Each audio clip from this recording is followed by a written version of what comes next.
The spring storm struck Dakota territory with the fury of divine wrath, driving sheets of rain sideways across the endless prairie, while wind howled through Willow Springs like the screams of the damned.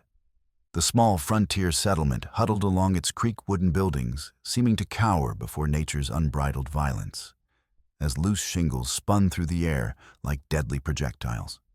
Tokala guided his army supply wagon through what had once been Main Street, now transformed into a churning river of mud that sucked at the wheels with every turn. At 32, the Lakota scout bore the permanent scars of frontier warfare. Most prominently, the pale raised mark that traced from his left ear down to his collar, a memento from a cavalry saber during the chaotic aftermath of Little Bighorn. His dark hair braided with a single sacred eagle feather, whipped violently in the wind as he squinted through the driving rain toward the livery stable ahead. The sharp crack of gunfire cut through the storm's roar like a blade through silk. Tokala jerked the reins, bringing the heavy wagon to an abrupt halt as water streamed from his weather-beaten hat. Through the gray curtain of the tempest, he could make out dark figures near the stable moving with the purposeful menace of predators closing in on wounded prey. Another shot echoed across the muddy street, followed immediately by a woman's cry that carried both pain and defiance. Without hesitation, he swung down from the wagon seat, his boots splashing into ankle-deep mud that tried to claim his feet with each step. As he approached the stable, the scene crystallized into something that made his warrior's blood run cold with recognition and barely contained rage. Sheriff Tom McBride lay face down in the churning mud, his silver badge glinting dully through the mixture of rain and blood that pooled around his motionless form. The lawman's arms were spread wide, fingers still grasping uselessly at the earth, as if he had tried to crawl away from his killer in his final moments. Dark stains spread across the back of his coat, marking at least 3 bullet wounds placed with professional precision. Kneeling beside the sheriff's body was his widow Caroline McBride, a woman Tokala had glimpsed around town, but never directly encountered. She appeared to be perhaps 28, with striking auburn hair now plastered to her head by rain and grief. Her blue dress was torn at the shoulder and sleeve, revealing pale skin marked with fresh bruises that spoke eloquently of violent struggle. Blood seeped from a gash on her temple, mixing with tears and rainwater as she pressed her hands futilely to her husband's chest. Standing over them both like a vulture surveying fresh carrion was Deputy Klaus Dietrich, a thick-set German immigrant with pale, cruel eyes, and the kind of smile that spoke of pleasures taken in others' suffering. Klaus bent down with deliberate ceremony and tore the sheriff's star from the dead man's vest, wiping it clean on his sleeve before pinning it to his own chest with obvious satisfaction. "The town needs proper order now." Klaus snarled in his thick accent, leveling his Army Colt revolver at Caroline's bowed head. "And you need a husband who understands the natural way of things, widow woman." He reached down with his free hand and grabbed Caroline's arm, hauling her roughly to her feet with casual brutality. She struggled against his grip, but Klaus outweighed her by at least 80 pounds and possessed the leverage of superior position. Her resistance seemed only to amuse him as he began dragging her toward the courthouse, visible through the storm. Judge Pettigrew's waiting inside with all the papers drawn up legal-like. Klaus continued his voice, carrying the satisfaction of a man whose carefully laid plans were falling perfectly into place. "You're going to marry someone who can settle your dead husband's debts proper, or you're going to lose everything he left behind. Every last thing." Acting on combat instincts honed by years of survival in hostile territory, Tokala broke into a silent run across the treacherous ground. The storm's thunderous noise covered his approach perfectly, and Klaus never detected him coming through the sheets of driving rain. Tokala's shoulder caught the deputy squarely in the chest, with the devastating force of a charging buffalo, sending both men crashing into the wooden horse trough beside the stable with bone-jarring impact. The collision drove every molecule of air from Klaus's lungs and sent his revolver spinning away into the mud with a wet splash. The deputy struck the trough's iron-reinforced edge hard enough to crack ribs, then rolled into the murky water with a strangled gasp of pain and genuine surprise. Two ranch hands emerged from the stable's shadowy interior like wolves emerging from their den, swinging heavy fence posts as improvised weapons. These weren't random drifters caught up in spontaneous violence. They moved with coordinated precision that spoke of advanced planning and rehearsal. Tokala ducked under the first attacker's vicious swing and came up smoothly with his belt hatchet appearing in his right hand. The second man attempted to flank him, but Tokala caught his descending wrist and twisted with explosive force until bones cracked audibly. Before the remaining attacker could recover his balance, Tokala swept his legs with a precise boot strike that sent him tumbling into a pile of rusty horseshoes. Both ranch hands scrambled to their feet and fled into the storm, clutching their injuries and casting fearful glances back at the man who had bested them with such devastating efficiency. At that precise moment, a telegraph pole weakened by the storm's fury chose to snap with a sound like thunder. The heavy wooden pole crashed down directly between Tokala and Klaus, who was climbing out of the horse trough. Copper wires lashed through the air like angry serpents, throwing bright sparks and creating a barrier of crackling electricity. Klaus scrambled to his feet, spitting muddy water and barely contained murderous rage. "You'll pay for this interference, you damned red savage," he roared, his German accent thickening with fury. Nobody crosses Klaus Dietrich in this town and lives long enough to boast about it. But even as he delivered his threats, the deputy was already backing away, strategically calculating that this wasn't the optimal moment for confrontation. "This ain't finished between us." He spat with venomous promise, then stalked away into the storm's embrace. Tokala positioned himself protectively between Caroline and the retreating figures, his breath coming steady despite the brief but intense violence. In the momentary lull between wind gusts, their eyes met hers wide with shock and desperate hope, his dark and unreadable, but somehow deeply reassuring. Neither spoke immediately, but in that suspended moment something passed between them that would reshape both their destinies. Tokala saw not helplessness in Caroline's gaze, but the steely determination of a natural survivor. Caroline rose without accepting his offered assistance, though she didn't step away from his protective presence. Water dripped from her auburn hair as she looked down at her husband's still form, then back at Tokala, with an expression that mixed grief, gratitude, and grim calculation. "Thank you," she said simply, her voice barely audible above the storm, but carrying absolute sincerity. The tone wasn't breathless gratitude. It was the solid acknowledgement of one experienced fighter to another. Thunder rolled across the endless prairie as the storm reached its peak, and Tokala knew with certainty that Klaus Dietrich would not forget this humiliation. The deputy would return with superior numbers and a plan for comprehensive revenge.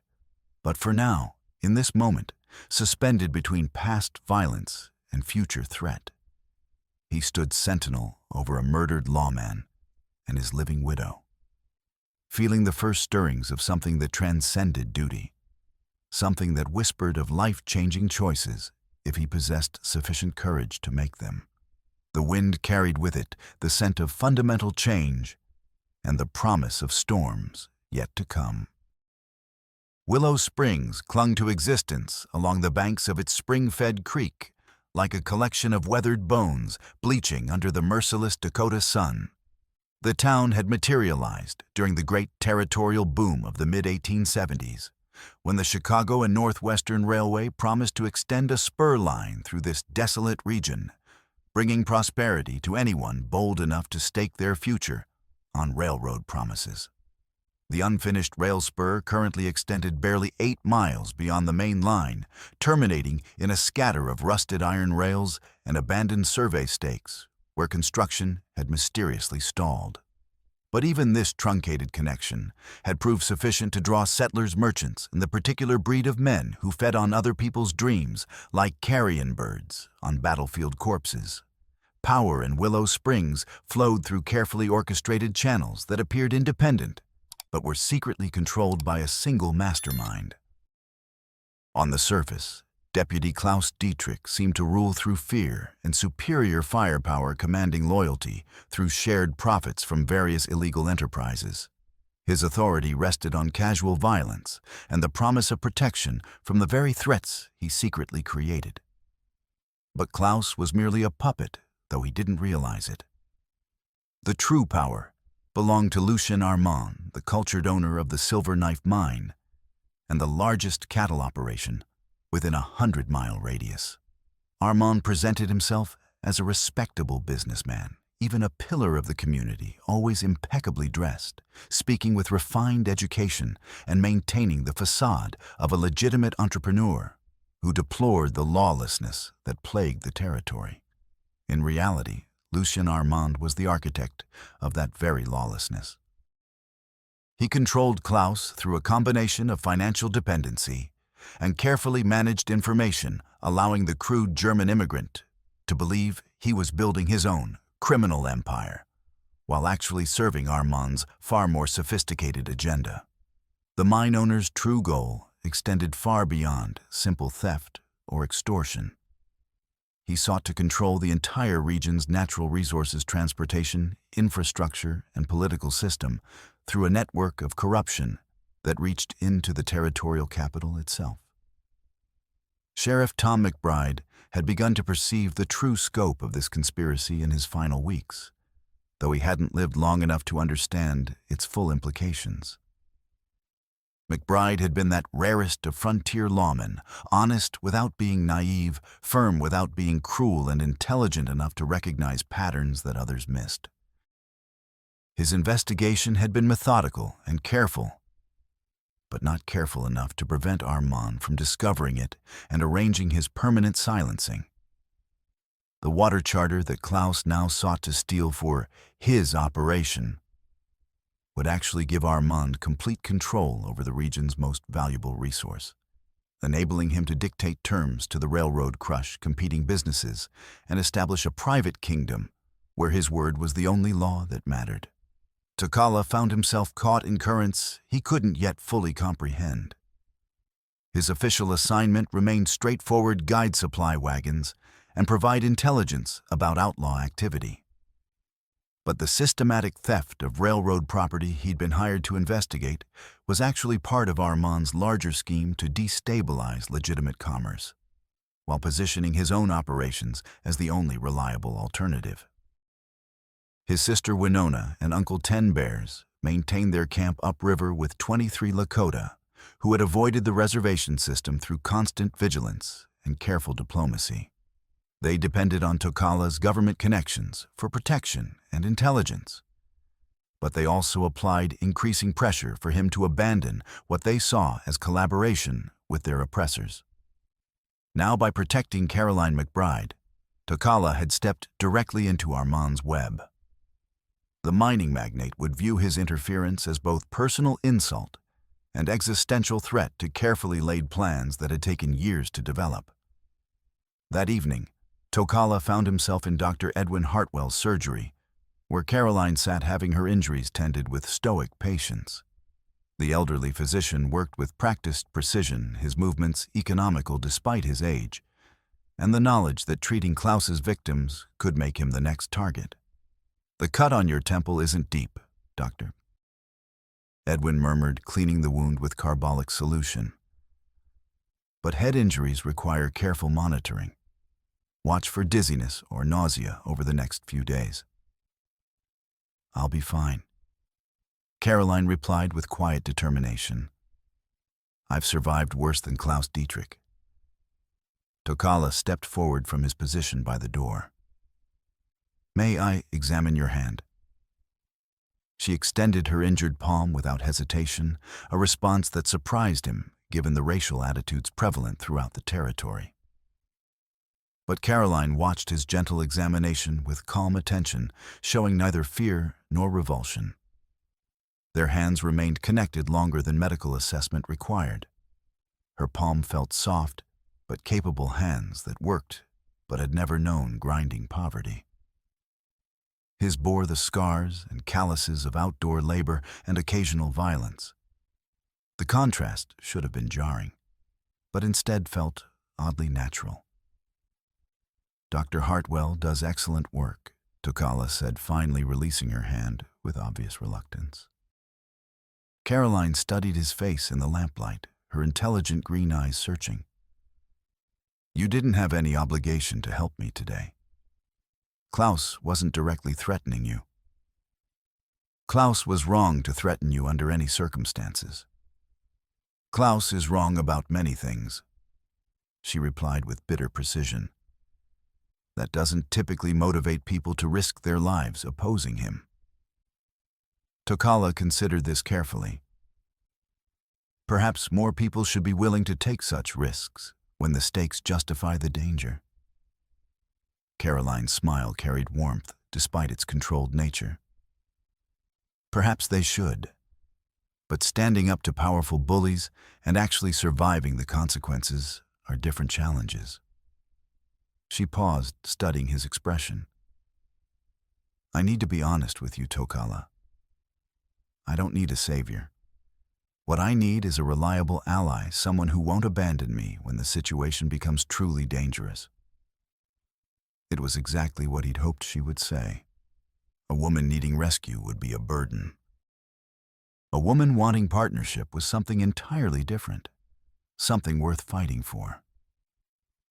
"The water charter," he said, addressing their mutual problem directly. "Klaus wants to control it." Caroline nodded grimly. Tom spent 2 years negotiating that agreement. He made sure it protected our interests, but territorial law still requires masculine oversight for major property decisions. "Meaning you can't hold it alone against Klaus and his supporters?" "Not legally," she confirmed. "They have superior firepower, unlimited resources, and a court system that follows their instructions without question." Her voice remained factual, but he could hear the frustration beneath. "The law says I need a husband's signature for anything involving significant water rights." What sort of husband does Klaus have in mind? Caroline's laugh carried winter's chill. "The kind who'll sign whatever Klaus puts in front of him without reading it. The kind who won't ask questions about where Tom's debts originated or why they appeared so conveniently after his death." Through the window, they could hear Klaus's voice from the saloon holding court and spreading his version of events. The new sheriff would be painting Tokala as a dangerous savage, and Caroline as a helpless widow needing masculine guidance. "There might be another approach," Tokala said slowly. Caroline raised an eyebrow. "What kind of approach?" "Klaus wants you married to someone he can control. But territorial law doesn't specify that he gets to choose your husband." Understanding dawned in her eyes, followed by rapid calculation. "A marriage of convenience. Someone who won't try to steal the charter for himself. Someone who has compelling reasons to oppose Klaus's operations." They regarded each other across the lamplight, both thinking through the dangerous implications. It was an enormous gamble that would make them both targets, but it might represent their only chance of survival. "Think about it carefully," Tokala said. Caroline nodded, but from her expression, he suspected her decision was already made. "I will." Outside, the storm was subsiding, but Tokala could feel a different tempest gathering. Tomorrow would bring new challenges, and they would need every advantage to survive what was coming. Dawn brought the unwelcome news that Klaus had been busy during the night, spreading his version of events with systematic thoroughness. Greasy Pete Morrison, Klaus's unofficial town crier, had spent the pre-dawn hours nailing hand-lettered posters throughout the settlement, his voice carrying the length of Main Street. "Hear ye, citizens of Willow Springs!" Pete hollered with theatrical enthusiasm. "Sheriff Dietrich announces that the dangerous Injun scout Tokala has kidnapped the widow McBride for purposes of forcing an illegal marriage and stealing her rightful property." The announcement drew virtually every resident onto porches and into the muddy street. Pete continued with obvious relish, producing a rolled paper from his coat. By official order of Sheriff Dietrich, there's a $50 bounty posted for the capture of said Tokala, wanted for kidnapping conspiracy to commit fraud and interference with lawful authority. $50 represented more money than most residents saw in a year, enough to transform neighbors into enemies overnight. Tokala observed from the shadows beside Henderson's mercantile, noting how the crowd's mood shifted as Pete's words sank in. Some faces showed skepticism, but others revealed the hungry calculation of desperate men presented with unexpected opportunity. The poster bore a crude illustration that resembled no one in particular, but the description was disturbingly accurate. Lakota scout, early 30s, tall build with distinctive scar on left side of face and neck. Armed and extremely dangerous. Caroline emerged from Dr. Hartwell's office with calculated timing, moving with careful dignity. She had changed into a dark blue dress that emphasized respectability while pulling her auburn hair back severely. Despite these conventional touches, nothing in her bearing suggested submission. Citizens of Willow Springs. She announced clearly, "I want to make something absolutely clear. There has been no kidnapping. Yesterday I was violently attacked by Deputy Dietrich following my husband's murder. Mr. Tokala intervened to protect me from further assault. That is the complete truth." Her words created immediate discussion, but Klaus appeared before anyone could respond directly. The new sheriff was flanked by two men Tokala had never seen obvious professionals brought in specifically for this confrontation. The first was tall and lean, with pale predatory eyes, a career killer who wore his gun low with casual confidence. His entire demeanor suggested barely contained violence held in check only by professional discipline. The second was built like a bull, thick through the shoulders, with scarred knuckles that spoke of extensive close-quarters experience. He carried a coach gun with 18-inch barrels slung across his saddle horn, the short weapon designed for devastating close-range work. Now, Mrs. McBride," Klaus said with exaggerated sympathy that fooled no one. "We understand you're confused after your terrible trauma. But facts remain facts regardless of emotional distress." He gestured toward the crowd with theatrical authority. "The fact is, you disappeared yesterday evening without explanation. The fact is, you returned this morning making wild accusations against a duly appointed peace officer. I spent the entire night at Dr. Hartwell's surgery receiving medical treatment." Caroline replied with ice-cold precision. "He can verify my whereabouts completely." Dr. Hartwell stepped onto his porch, wiping his hands on a blood-stained apron. The elderly physician had obviously prepared for this moment, his expression set with quiet determination. "The lady speaks absolute truth," Edwin declared with unquestioned authority. "She was under my direct medical care throughout the night, recovering from injuries sustained during yesterday's unfortunate incident." Klaus's face darkened with barely controlled rage, but he maintained his pose of official reasonableness. Injuries sustained while resisting lawful arrest, most likely. The essential fact remains that this Indian interfered with official business and must answer for his crimes in proper territorial court. Which court would that be?" Caroline asked with deceptive sweetness. "Judge Pettigrew departed for the territorial capital Tuesday morning and won't return for at least 2 weeks. The deputy's smile was thin and cold. "Fortunate coincidence. The judge sent word by telegram that he's temporarily appointed me as acting magistrate in his absence. I possess full legal authority to handle all civil and criminal matters, including property disputes and marriage ceremonies." It was a masterfully executed trap planned well in advance. With Pettigrew absent, Klaus could control all legal proceedings completely. He could force Caroline into marriage with his chosen associate, validate his fabricated debt claims, and seize the water charter under protective cover of territorial law. Tokala had heard enough. He stepped from the shadows with deliberate calm, ignoring the way hands moved toward gun butts along the street. $50 was serious money, but most townspeople were farmers and shopkeepers, not killers. They would hesitate before shooting a man in broad daylight. "Mrs. McBride," he called clearly. "Have you had time to consider the proposal we discussed?" Caroline turned toward him, and for a moment her composure slipped to reveal fear beneath. But her voice remained steady when she spoke. "I have considered it carefully. My answer is yes."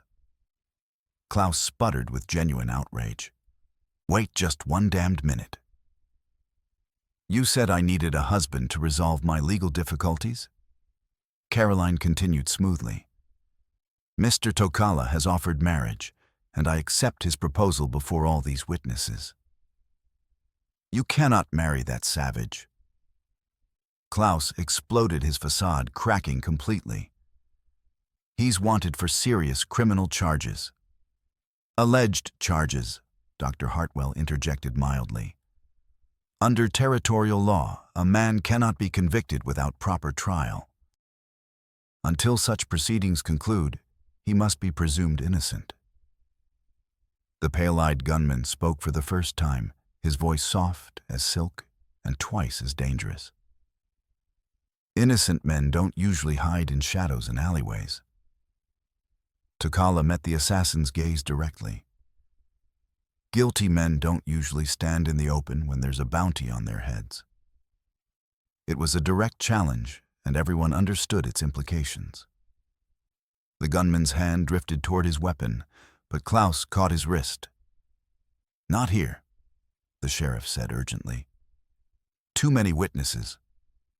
The exchange revealed Klaus's true intentions. This had never been about law enforcement, but about seizing property while eliminating obstacles.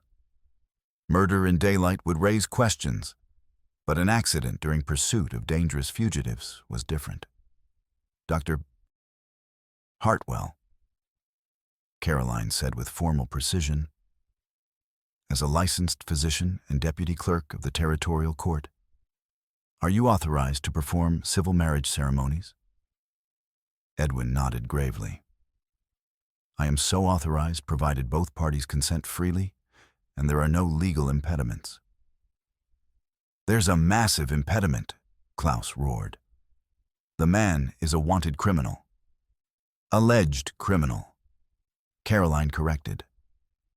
"And since you've appointed yourself magistrate, you can hardly claim there's no authority to adjudicate his guilt before any ceremony."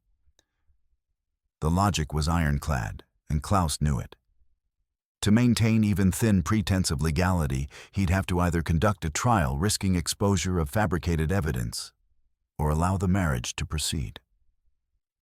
"Fine," Klaus said through gritted teeth, his pale eyes promising future violence. "You want to marry this savage, go ahead. But don't come crying when you realize your mistake."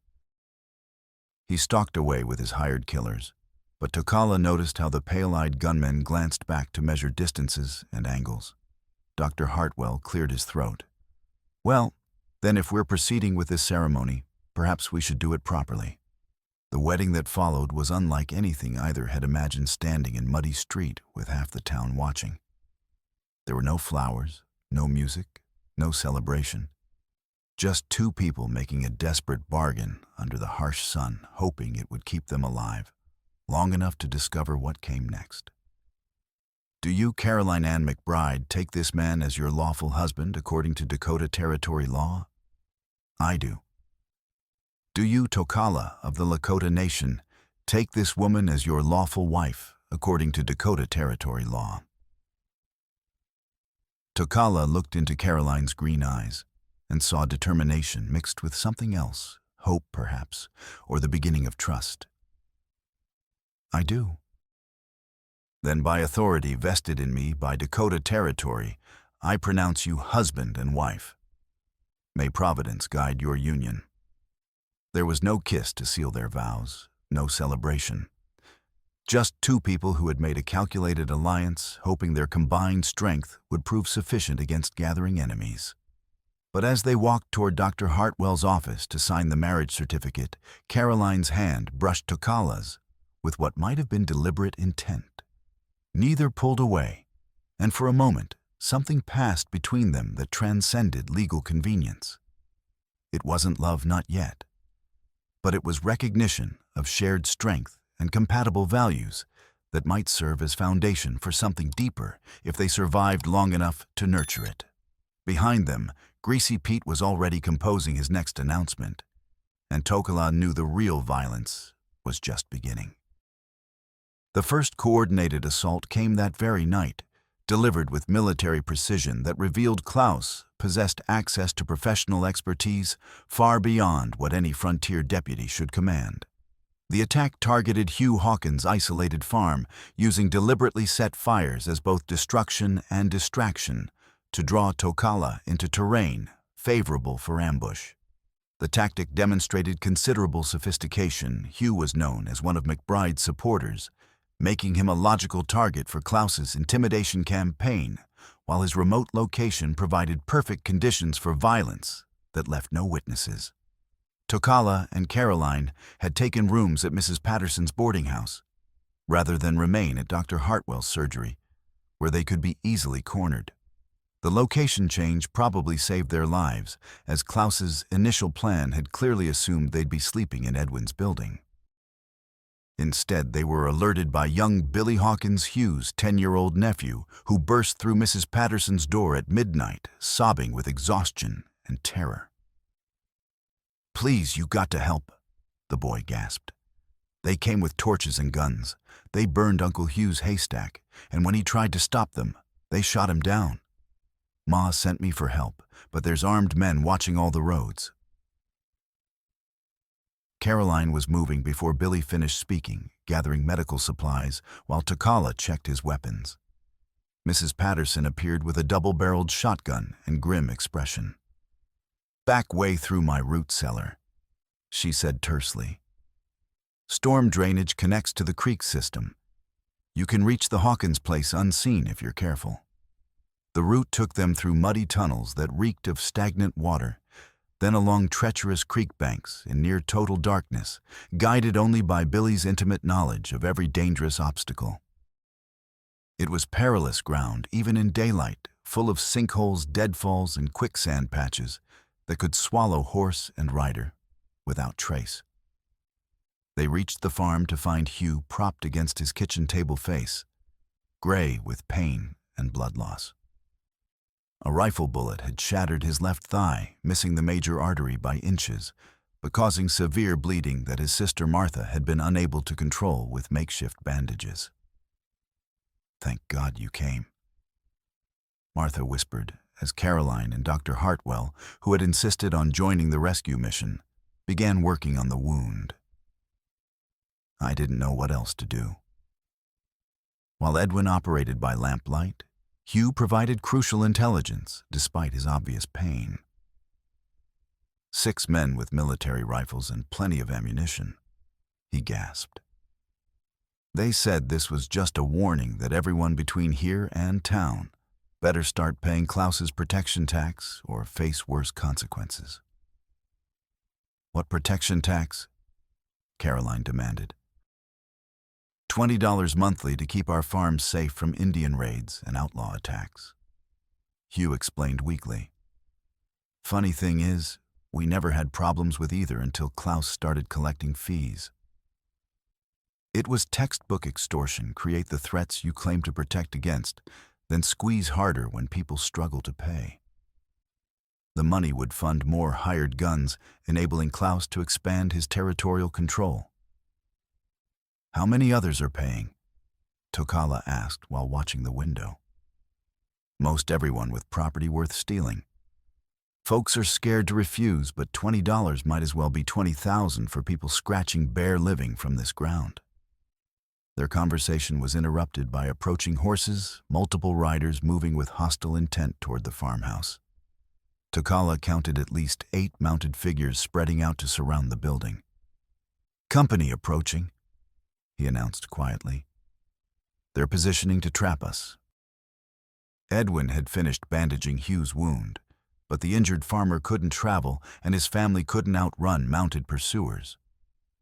That left only one option: make the farmhouse too costly to take by frontal assault.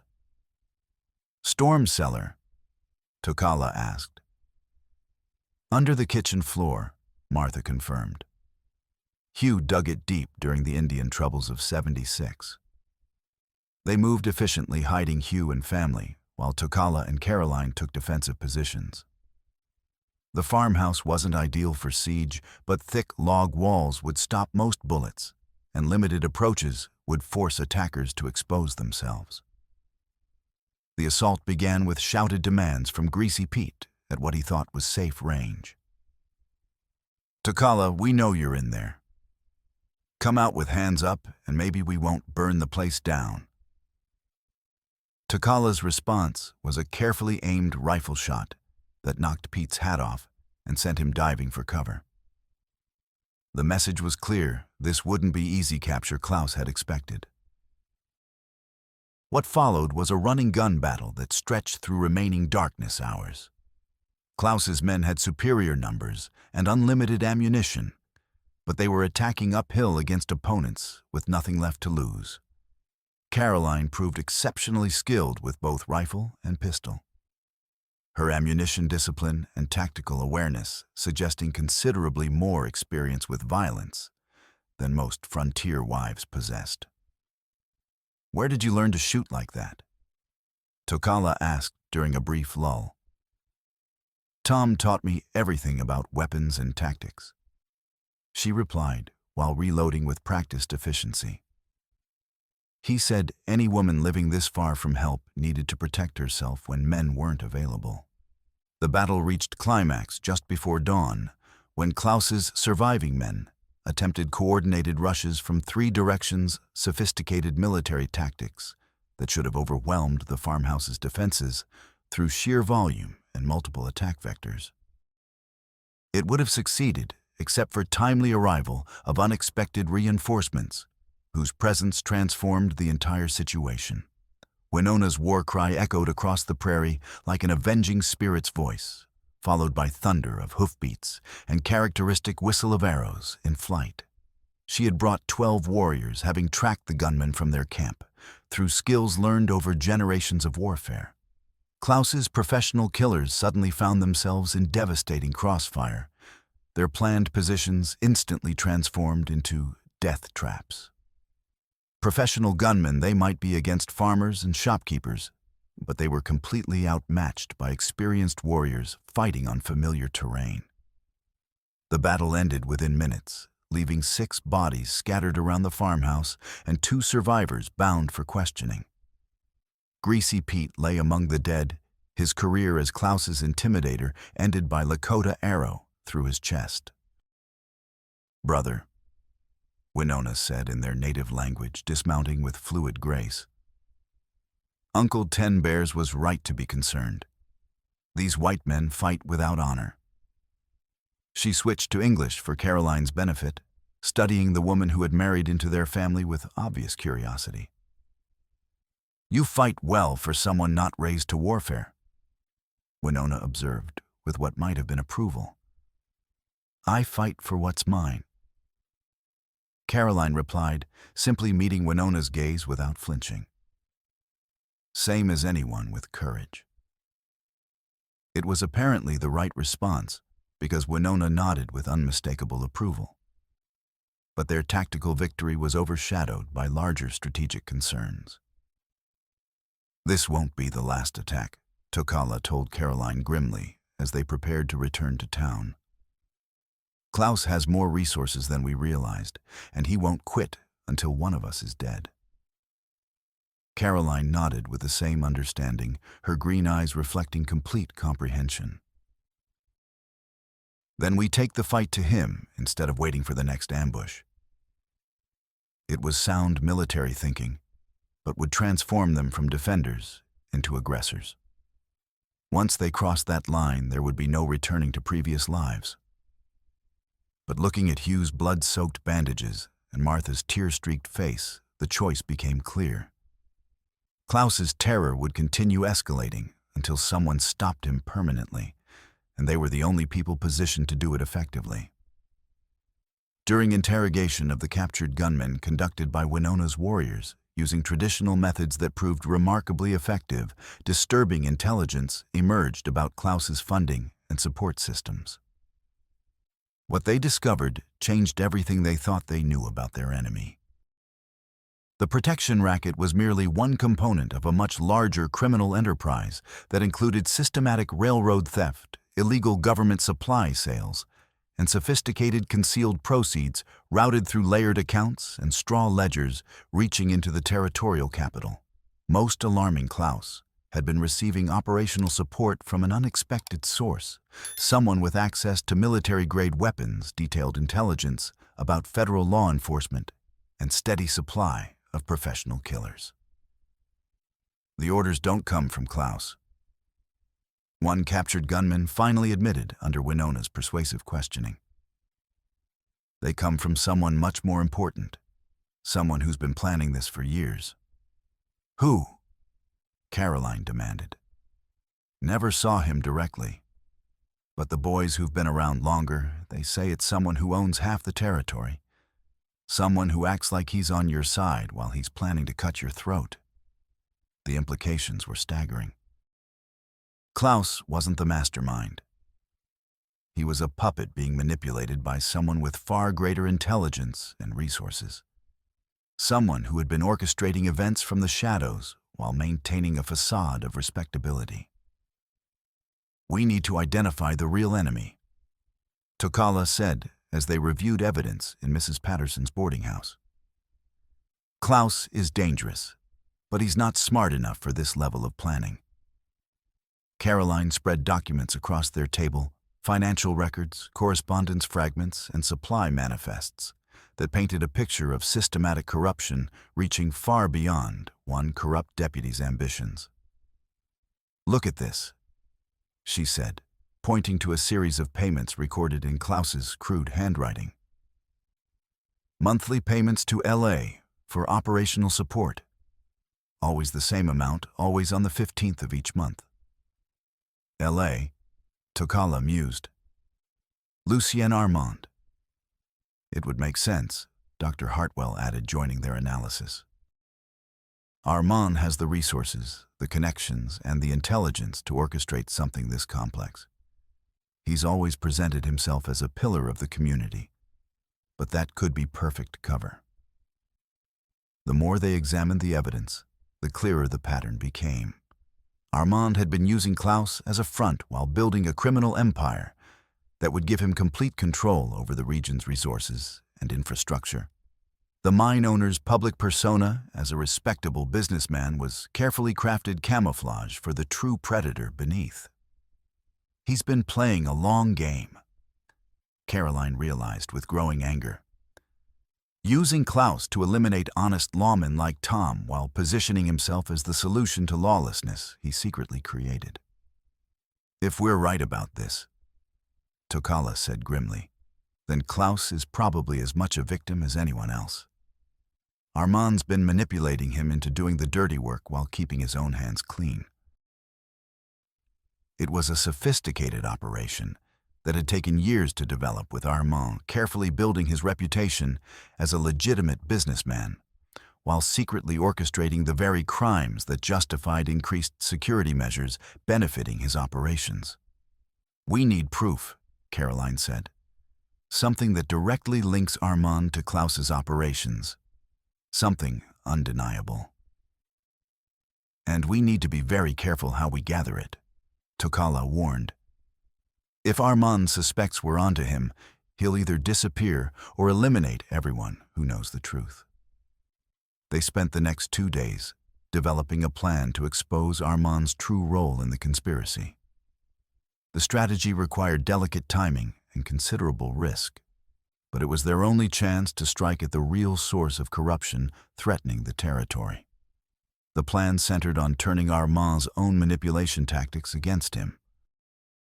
They would feed Klaus false information designed to make him believe Armand was planning to betray him, while simultaneously convincing Armand that Klaus was becoming unreliable and dangerous to their operations.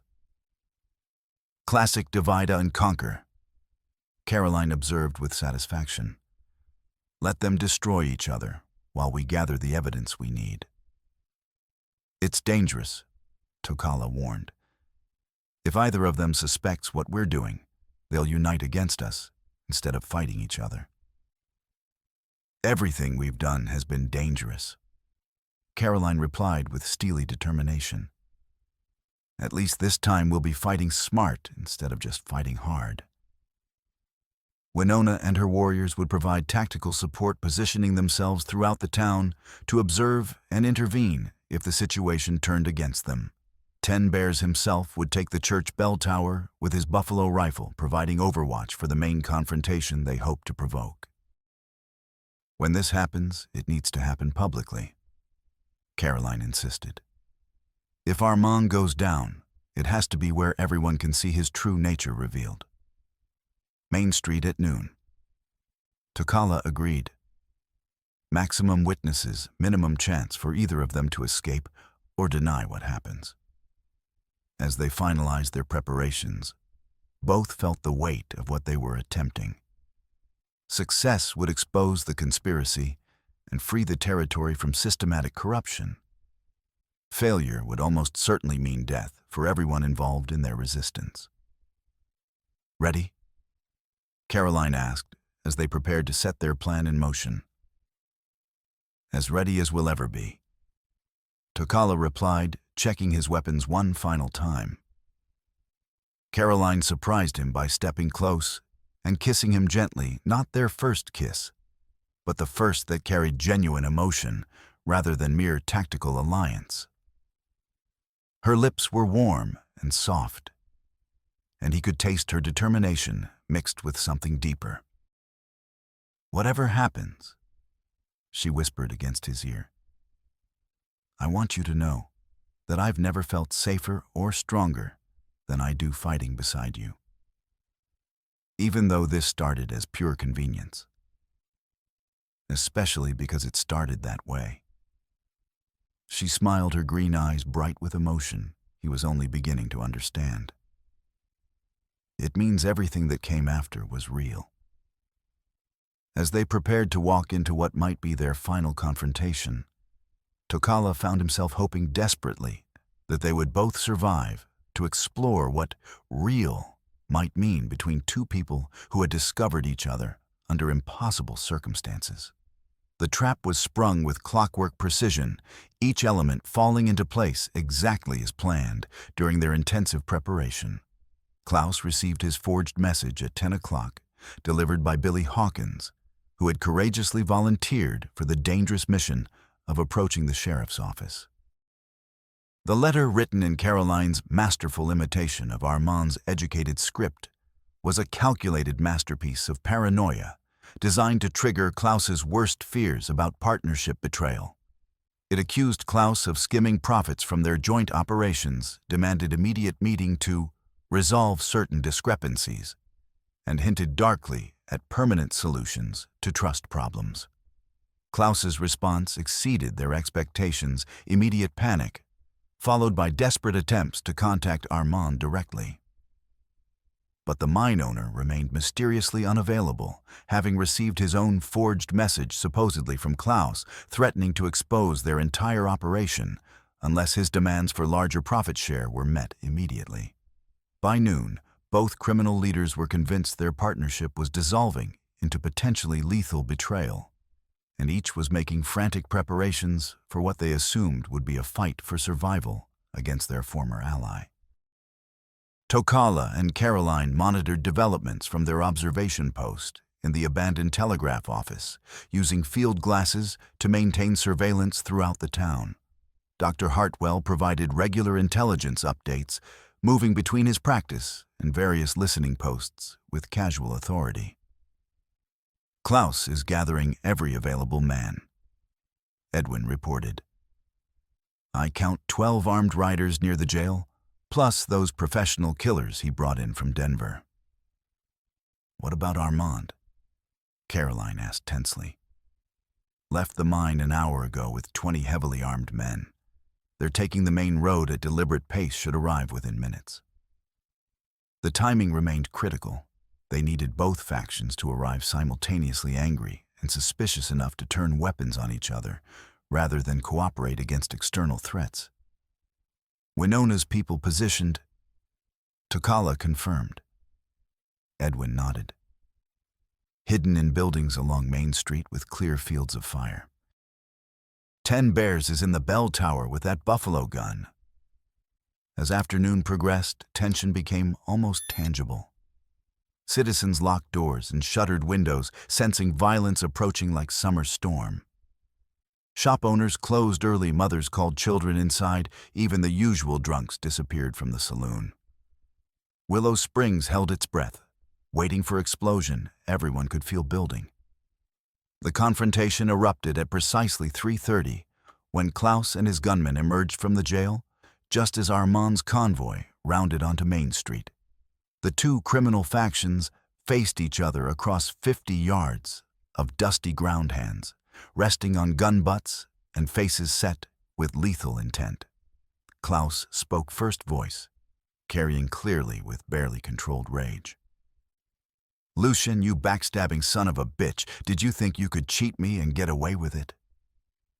Armand's response was delivered with icy precision, befitting an educated man accustomed to command.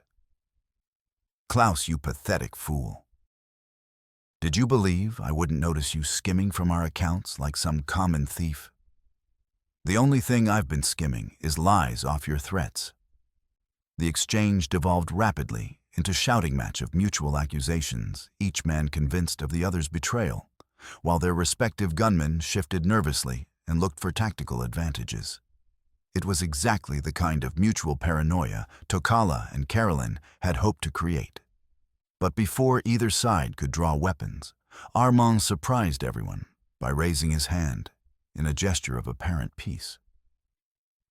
"Wait," he called out with sudden calm that was somehow more menacing than his previous anger. "Before we do something we'll all regret, perhaps we should discuss this rationally."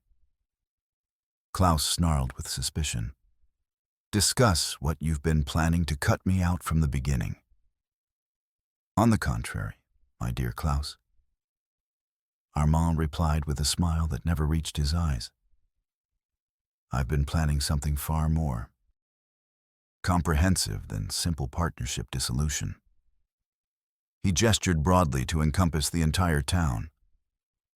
"You see, gentlemen, this has all been rather more elaborate than any of you realized. Klaus here has served his purpose admirably, eliminating Sheriff McBride, terrorizing the local population, and creating the perfect justification for stronger measures." The revelation hit Klaus like physical blow. "What are you saying?" "I'm saying, you magnificent fool, that you've been my stalking horse from the very beginning." Armand continued with obvious satisfaction. "Every crime you committed, every brutal act you performed, every citizen you terrorized, all of it served to demonstrate this territory's desperate need for proper authority and effective management." His cultured voice carried clearly across the silent street as the full scope of his manipulation became clear. The territorial government has been watching this situation with growing concern. They're quite prepared to grant extraordinary authority to any legitimate businessman capable of restoring order and protecting their investments. Klaus staggered backward, his face draining of color as he realized how thoroughly he'd been used. You planned all of this. Every detail, my brutish friend. Your corruption provided perfect justification for expanded territorial oversight, which I shall naturally supervise as the region's most prominent citizen. Your crimes against the railroad gave me leverage with the Chicago and Northwestern. Your protection racket eliminated small competitors while making my mine operation appear comparatively benevolent. Armand's smile was cold as winter moonlight. And now, having served your purpose, you've become a liability requiring permanent resolution. The mine owner raised his hand, and his gunmen began drawing weapons with coordinated precision. But Klaus's men were already moving, their survival instincts overriding confusion about their leader's manipulation. The street erupted into chaos as both factions opened fire simultaneously. Townspeople screamed and dove for cover as bullets shattered windows and splintered wood. Horses reared and plunged in terror while men died in the dust. But Tokala and Caroline had positioned themselves for exactly this moment. As the two criminal armies destroyed each other, they moved with Winona's warriors to eliminate specific targets, while the enemies were distracted by their own mutual slaughter. Tokala's first shot took Armand's pale-eyed assassin through the chest, dropping him before he could target civilians. Caroline's rifle spoke twice in rapid succession, eliminating the man with the coach gun, who had been moving to flank Klaus's position. Ten Bear's buffalo gun roared from the bell tower, its massive bullet punching through the chest of Armand's lieutenant and sending his body flying backward into the dust. The crossfire was devastating and precisely coordinated. Winona's warriors attacked from concealment with arrows and rifle fire, systematically eliminating the most dangerous gunmen from both factions, while avoiding the random violence that might harm innocent citizens. Within minutes, the street was littered with bodies from both armies. Klaus himself lay bleeding from multiple wounds, his crude ambitions ended by the very violence he had unleashed. Several of his surviving men threw down weapons and raised hands in surrender. But Lucien Armand remained alive, though wounded, his expensive clothes torn and blood-stained. The sophisticated mastermind was trying to crawl toward his horse when Caroline stepped from cover with her rifle trained on his back. "Going somewhere, Mr. Armand?" she asked with deadly calm. He rolled over to face her, his cultured facade finally cracking to reveal the predator beneath. "You don't understand what you're doing, woman. I have connections that reach the territorial capital itself. Kill me, and you'll have investigators hunting you for the rest of your short lives." "Maybe," Caroline replied steadily. "But at least the territory will be free of your poison." "You stupid frontier bitch." Armand snarled, his refined speech degrading into crude hatred. "Do you think eliminating me will change anything? There are a dozen men like me waiting to take my place. The territory needs strong leadership, not sentimental fools playing it justice." "Perhaps," Tokala said, stepping up beside Caroline with his own weapon ready. "But they'll have to start over without your network, your resources, and your carefully laid plans." Armand's laugh was bitter as winter wind. "You think this ends anything? You think killing one man will transform this wilderness into some paradise of honest law and noble intentions?" "We think," Caroline said quietly, "that every decent person deserves the chance to build something better without predators like you destroying everything they try to create." Her rifle shot was clean and final. Lucien Armand died in the dust of Main Street, his grand schemes ended by the very people he had tried to manipulate and destroy. As the echoes faded, an eerie quiet settled over Willow Springs. The immediate threat was eliminated, but the cost in human life would take time to fully comprehend. The territorial marshal, a grizzled veteran named Samuel Crawford, arrived 5 days later with a federal posse having been delayed by spring flooding that washed out several key bridges. His investigation confirmed everything Tokala and Caroline had discovered about the conspiracy, validating their actions and ensuring that surviving members of both criminal organizations faced proper justice under territorial law. "You did what needed doing," Crawford told them as his deputies processed prisoners and evidence. "The territory owes you a debt that won't be easily repaid." But the true resolution came not from official recognition, but from the community's response to their liberation. Within weeks, Willow Springs was electing honest officials, establishing fair business practices, and building the kind of mutual cooperation that had seemed impossible under Armand's shadow. 6 months later, spring returned to Willow Springs with all the promise and renewal that characterized Dakota Territory's brief but glorious growing seasons. The town had not merely survived, it had flourished, drawing settlers attracted by reports of honest law enforcement and genuine community cooperation. Tokala sat on the porch of their new home, built on a hill overlooking the creek, reading correspondence that arrived daily on the completed railroad spur. A letter from Governor William A. Howard had arrived that morning, inviting them to Yankton to advise on territorial law and order reforms, and communities throughout Dakota were requesting assistance implementing similar changes to their local governance. Caroline emerged, carrying coffee and mail, her figure noticeably fuller than during their dangerous confrontation months earlier. She was carrying their first child due with summer's heat, and the knowledge of new life had brought radiance to her features that made Tokala's chest tight with happiness. "Good news from the territorial capital?" she asked, settling beside him with careful movements.